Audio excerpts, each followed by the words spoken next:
France plans to recognize the state of Palestine. This was officially announced by President Emmanuel Macron. They intend to do this as early as September at the UN General Assembly meeting. This decision has sparked a strong reaction from Israel and the United States, who accuse Paris of playing into Hamas propaganda. Meanwhile, a catastrophic hunger crisis has begun in the Gaza Strip. Dozens of international organizations are sounding the alarm. What is behind the decision to recognize Palestine, and what is really happening in the Middle East region? Find out more in the report by TSN correspondent Oksana Tkachenko. France will become the first G7 country to recognize Palestinian statehood. Emmanuel Macron announces the historic decision on social network X. He writes that they plan to officially announce it in September at the UN General Assembly session. I will remain true to my historic commitment to ensuring a just and lasting peace in the Middle East. I have made the decision for France to recognize the state of Palestine. It is essential to immediately establish a ceasefire, release all hostages, and provide massive humanitarian aid to the people of Gaza. It is also necessary to guarantee the demilitarization of Hamas. As of now, at least 140 out of 193 countries in the world have recognized the Palestinian state. Analysts say that France's decision is purely political and underscores its position that the Middle East conflict can only be resolved through the self-determination of both states side by side, Israel and Palestine. While Palestinian officials welcomed Macron's decision, the reaction in Israel was completely the opposite. The country's prime minister, Benjamin Netanyahu, calls it a gift to Hamas terrorists. Such a move rewards terror and risks creating yet another Iranian puppet, just like what happened with Gaza. A Palestinian state under these conditions would be a launching pad for the destruction of Israel, not for peaceful coexistence alongside it. Let's be honest, the Palestinians are not seeking a state alongside Israel. They want a state instead of Israel. The response to this move was also notably tough from Israel's main ally, the United States. Secretary of State Marco Rubio, in his address, echoed Netanyahu's arguments. The U.S. firmly rejects Emmanuel Macron's plan to recognize a Palestinian state at the UN General Assembly. This irresponsible decision only plays into Hamas's propaganda and delays peace. It's a slap in the face to the victims of the events of October 7th. In recent months, it has been the United States that has acted as the main mediator in negotiations between the Israeli and Palestinian sides regarding the release of hostages who have been held captive for almost 2 years and regarding a ceasefire.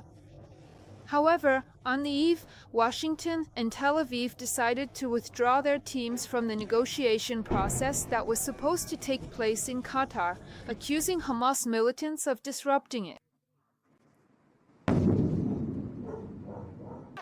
Meanwhile, the situation in the Gaza Strip is turning into a real humanitarian catastrophe. Against the backdrop of fighting in the region, a massive famine has also begun. And because of this, nearly 100 international organizations are already sounding the alarm. This is what many Palestinian children look like now. 25% of children are suffering from severe acute malnutrition. It's shocking. In the places where we work, in Congo, Nigeria, the Central African Republic, even there, this is rarely seen. Some children are so sick that they can't eat on their own. It's not just about giving them food, they need medical rehabilitation, sometimes through a tube inserted through the nose into the stomach. Other children who are able to swallow are given special pastes, like peanut butter, that are rich in protein, fat, calories, and micronutrients. Adults are starving too. In Gaza, people line up in huge queues just to get any kind of food. People grab whatever packages they can. Meals are cooked in huge pots and simply ladled out onto plates and into containers for anyone who asks. There hasn't been any bread for over a month. We're humiliated for a piece of bread, just for our children. I swear to God, I've lost more than 20 kilograms. I have a baby. I swear to God, my child is 2 months old, and I can't buy her formula. I can't find food to breastfeed her or even to feed myself. This is unbearable humiliation. It shouldn't be like this. Ilah. Almost all the food they give out at the field kitchens is lentils. Our stomachs hurt from all the lentils. We appeal to international and humanitarian organizations. Have mercy on the poor and the displaced, and above all, stop the war. Let goodness and peace come. We urge you, stop the war. Enough. I swear to God, we are exhausted. The delivery of humanitarian aid to the Palestinian region was effectively halted at the beginning of March. At that time, the Israeli side accused Hamas militants of looting food packages. Tel Aviv controls everyone entering the region and has set up its own aid delivery system together with the US. And this system raises a lot of questions from international representatives. In some places, distributing humanitarian aid turns into a life-threatening endeavor. It's not uncommon for gunfire to break out near aid distribution centers. In the past 2 months alone, according to preliminary data, nearly 1,000 people have been killed and more than 7,000 injured because of this. Israel, for its part, continues to insist that there is no blockade of aid and does not acknowledge any obstacles to the delivery of humanitarian shipments. To discuss the critical humanitarian situation in the Gaza Strip, British Prime Minister Keir Starmer, along with the leaders of France and Germany, agreed to hold an urgent call today. Oksana Tkachenko, TSN 1+1. France is preparing to recognize the state of Palestine. Emmanuel Macron officially announced this.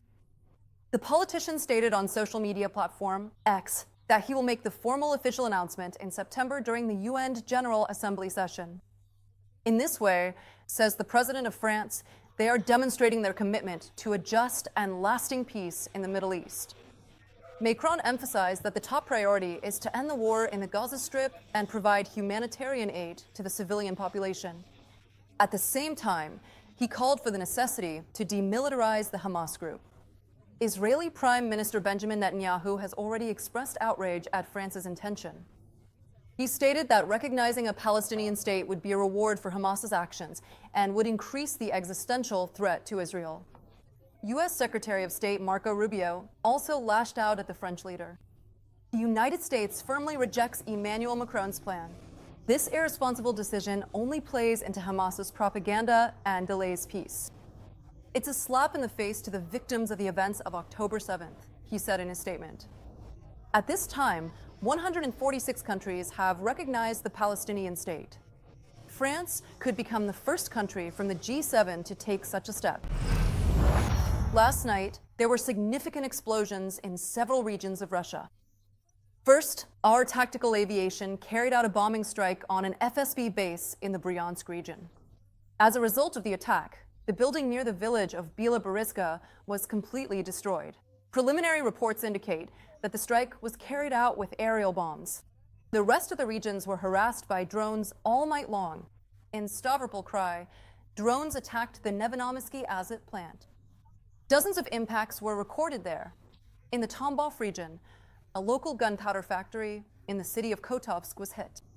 In the Rostov region, UAVs targeted railway infrastructure and distribution stations that were used to transport equipment for the aggressor's army. After that, the movement of at least 20 trains was halted.